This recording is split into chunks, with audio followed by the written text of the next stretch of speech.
For a long time, electric vehicles were treated as a side project. In the West, they were experimental, premium, slightly indulgent, something you bought to signal values as much as utility. Early models were expensive, limited in range, and marketed as technological statements rather than everyday machines. They existed alongside the real business of the auto industry, which remained firmly rooted in petrol and diesel.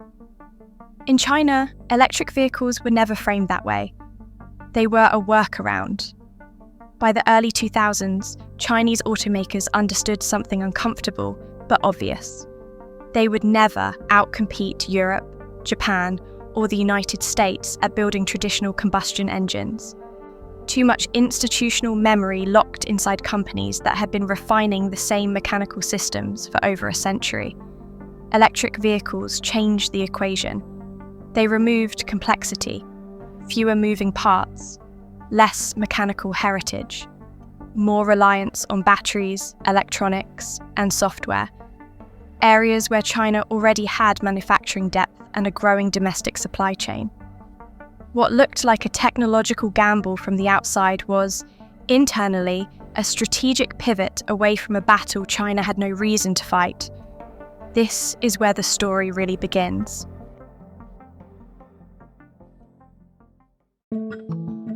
China didn't wait for electric vehicles to become commercially perfect before pushing them into the real world. Instead, it built demand first. Throughout the late 2000s and early 2010s, major Chinese cities introduced incentives that quietly reshaped consumer behavior. EVs were cheaper to register, easier to license. In some cities, they were the only way to avoid multi-year waiting lists for number plates. Taxi fleets, delivery vehicles, and municipal transport were electrified not because it was fashionable, but because it was practical. The earliest models were not impressive by Western standards. They were small, functional, sometimes crude, but they were everywhere. And that mattered. Millions of vehicles on the road meant something more valuable than revenue: data, real-world information about battery degradation, charging habits, failure points, consumer expectations. Every short commute, every overworked fleet vehicle, every battery that failed early fed back into the system. Chinese manufacturers weren't building perfect cars. They were building learning machines.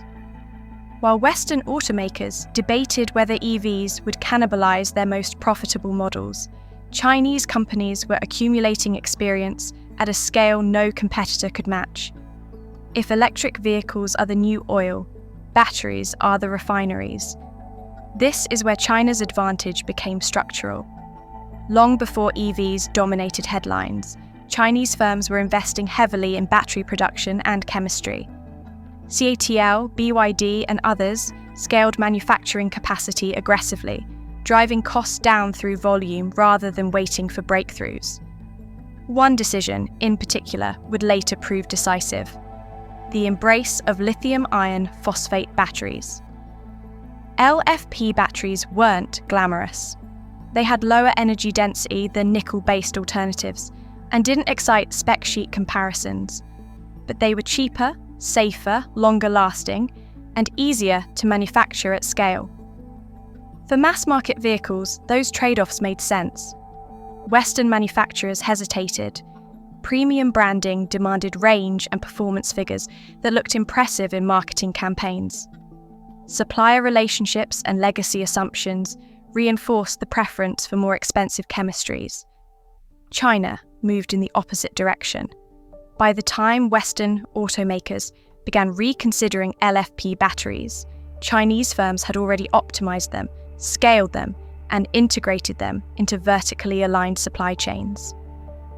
Cost advantages weren't theoretical. They were baked into every vehicle rolling off the line. BYD is often described as a Tesla competitor, but that comparison misses the point. BYD didn't start as a car company. It started as a battery company.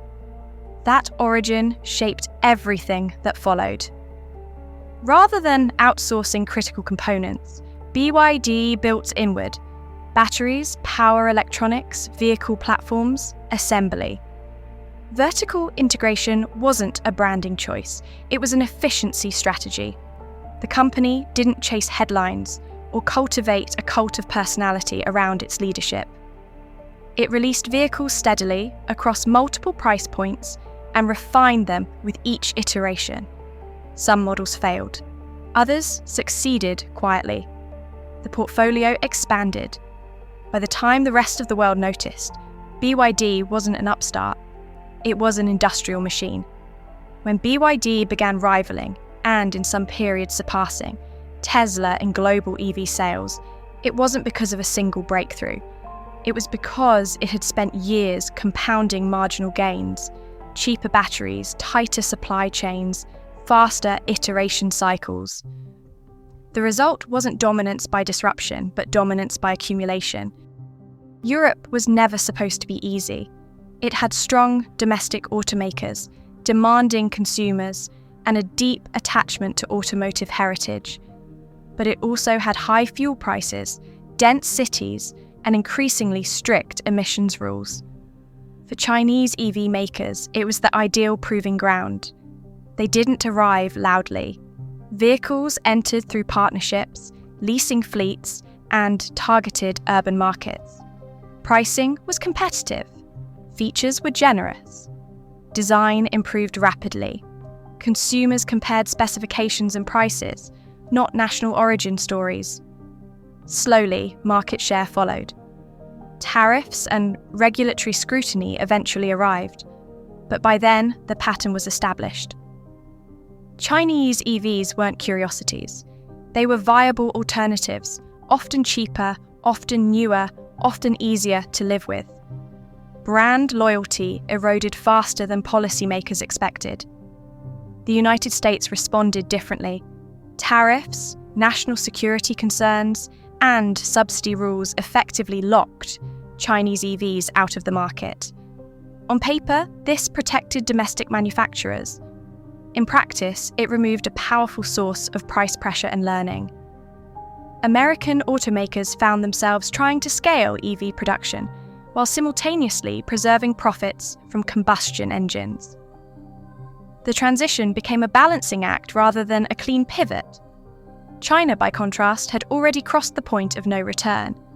Protection delayed competition, but it didn't erase the underlying gap in scale, cost, and accumulated experience.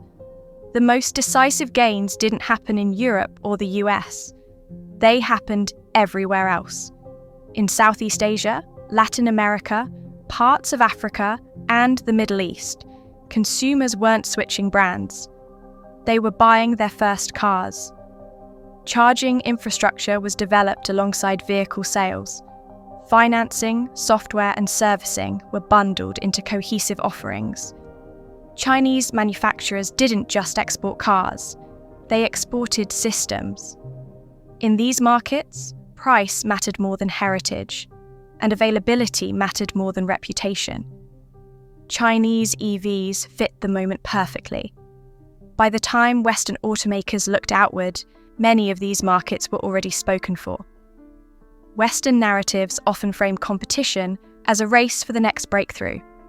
Better, software, autonomous driving, revolutionary design. China won a different race. It won the race of iteration. Chinese EV models refresh faster. Hardware updates arrive sooner. Software evolves continuously. Feedback loops are short, and failure is tolerated as part of progress. Over time, this rhythm compounds. What begins as good enough becomes competitive. What is competitive becomes dominant. Innovation still matters, but execution decides who captures value. There was no single moment when China won the EV war. No dramatic collapse, no sudden shift, just quarterly reports, factory expansions, export deals, market entries that looked small in isolation but massive in aggregate. By the time the pattern became undeniable, it was already entrenched. China now produces most of the world's electric vehicles, controls much of the battery supply chain, and sets pricing dynamics globally.